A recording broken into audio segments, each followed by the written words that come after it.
Summon is the library's discovery service. One search on Summon gives quick and easy online access to journal articles, ebook chapters, newspaper articles, and much more. You can find Summon by going to the library homepage and using the second of the two search boxes there.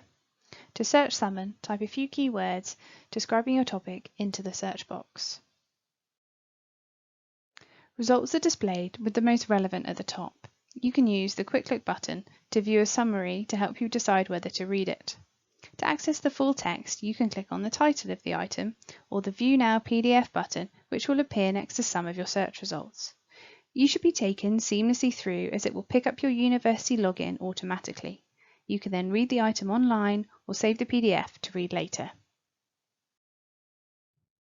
You can focus your results by using the limits on the left, by publication type, publication date, language, and discipline.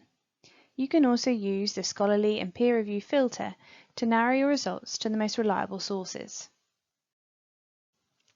To save details of useful resources, mark them using the Save This Item button, which looks like a tab. Then go to the Saved Items folder to email, print, or export your results. You can also use the Cite tool to generate a reference in a variety of citation styles. You will need to check the referencing style with particular attention to punctuation that your department requires.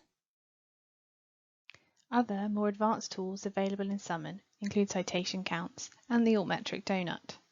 These give you some idea of the impact of the paper, and the citation counts can lead you to related articles.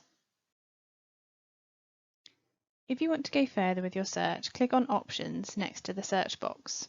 On this advanced search screen, you can select a search in specific fields, for example, just in title, and apply limits prior to searching. If you want to go further than Summon, you can also look at some databases specific to your subject. You can do this by going to your subject guide on the library website, where there will be a section dedicated to databases recommended for your discipline. Thank you for watching, and good luck with your studies.